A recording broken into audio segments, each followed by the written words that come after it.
નમસ્કાર, આપ જોઈ રહ્યા છો કચ્છ ઉદય ટીવી ન્યૂઝ। હું છું પ્રયાગરાજ ચોકસી। સમાચારની શરૂઆતમાં સૌપ્રથમ નજર આજના મુખ્ય સમાચારો પર। અમદાવાદમાં ઝવેરીની હત્યા અને લૂંટનો બનાવ।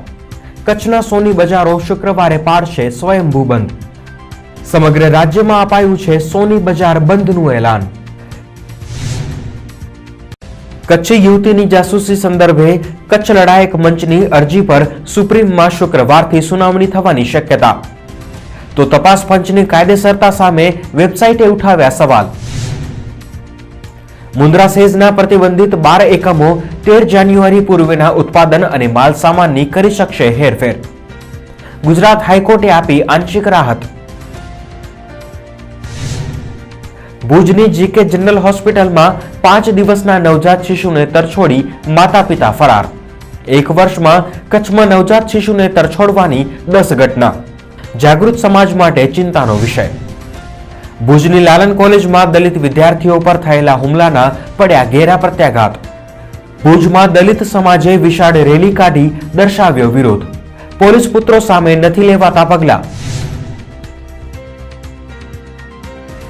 ને કરોડો વર્ષ પૂર્વે કચ્છ રાજસ્થાનના ગગનમાં ઉડતા હતા ડાયનાસોર। જેસલમેર નજીકથી ડાયનાસોરના પગલાના જીવાશ્મી મળ્યા। અમદાવાદમાં એક ઝવેરી પર ધોળા દિવસે ફાયરિંગ કરી 1 કરોડ રૂપિયાની થયેલી લૂંટના પ્રત્યાઘાત કચ્છમાં પણ પડ્યા છે।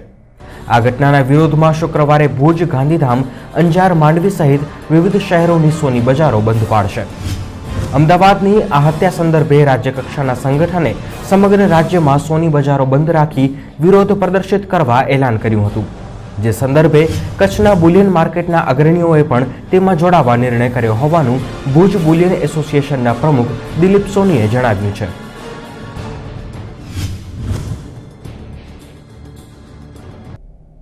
પર્યાવરણીય મંજૂરી વિના મુન્દ્રા સેઝમાં કાર્યરત 12 ઔદ્યોગિક એકમોને તત્કાળ અસરથી તાળા મારવા આદેશ આપનાર ગુજરાત હાઈકોર્ટે આ એકમોને આજે આંશિક રાહત આપી છે। હાઈકોર્ટના આદેશ પૂર્વે એકમોએ જે ઉત્પાદન કર્યું હતું તે ઉત્પાદન સેઝ બહાર લઈ જવા હાઈકોર્ટે મંજૂરી આપી છે। ગુજરાત હાઈકોર્ટે 13મી જાન્યુઆરીએ 12 એકમોને તાળા મારવા હુકમ કર્યો હતો। તેથી આ એકમો 12મી જાન્યુઆરી સુધીમાં ઉત્પાદિત થયેલી ચીજવસ્તુઓ અને માલસામાન મુન્દ્રા સેઝ બહાર લઈ જઈ શકશે। મુન્દ્રા સેઝમાં કાર્યરત થેરામિક્સ લિમિટેડ એકમે કરેલી અરજીના પગલે હાઈકોર્ટે આજે આ છૂટ આપી છે।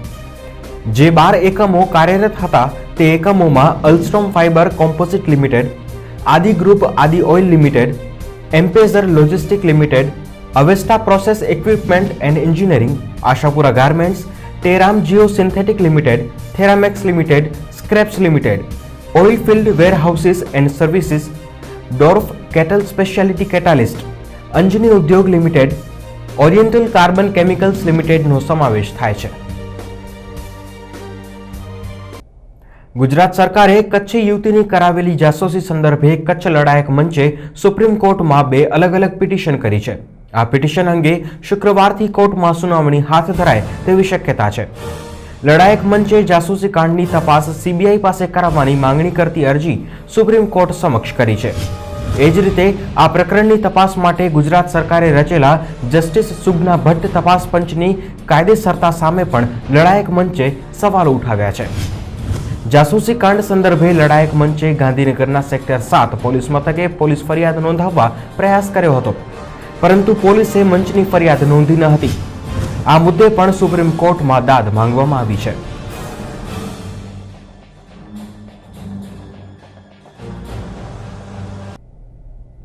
આ તરફ સમગ્ર જાસૂસી કાંડનો ઘટસ્ફોટ કરનારી વેબસાઇટે ગુજરાત સરકારે રચેલા તપાસ પંચના કાર્યક્ષેત્ર અંગે સવાલ ઉઠાવ્યો છે।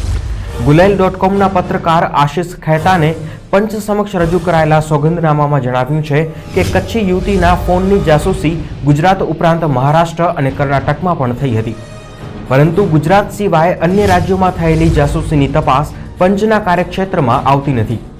ખૈતાને પંચ સમક્ષ રજૂ કરેલા સોગંદનામામાં એવો પણ અભિપ્રાય વ્યક્ત કર્યો છે કે પંચના ટર્મ્સ ઓફ રેફરન્સ જોતા સ્પષ્ટ થાય છે કે આ તપાસ પંચ ખરેખર તો આરોપીના કઠેડામાં ઉભેલી ગુજરાત સરકારના બચાવ માટે રચાયું હોય તેમ જણાય છે।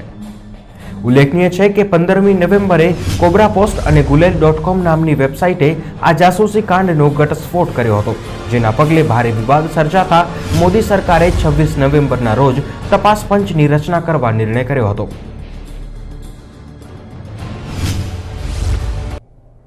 જિલ્લા મથક ભુજમાં ટ્રાફિક જામની સમસ્યા માથાના દુખાવા સમાન બની ગઈ છે.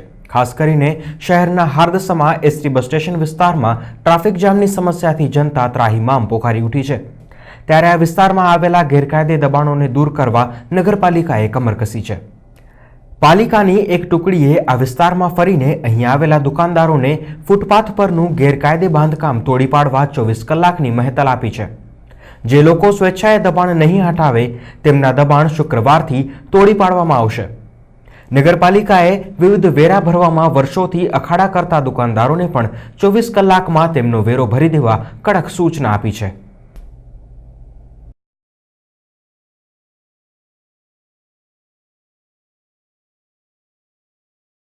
એટલે એ લોકોએ પોતે પોતાની રીતે બારે હોટલા હોય કે ફૂટપાથ હોય એની પર બાંકડા રાખેલા હોય કે ફૂટપારી જે છે એની અંદર દુકાનમાં સમાવેશ કરી લીધો હોય, એ લોકોએ પોતે કરેલો છે એમ. અને વખતો વખત આ સૂચના આપવામાં આવે છે, દૂર થાય વળી પાછા થઈ જાય છે. પણ આ વખતે જે કામગીરી છે કડક હાથે કરવામાં આવશે અને બધાને સૂચના આપેલી જ છે. જો નહીં થાય તો નગરપાલિકા કાલે આવતીકાલે પોતે જ દૂર કરાવશે.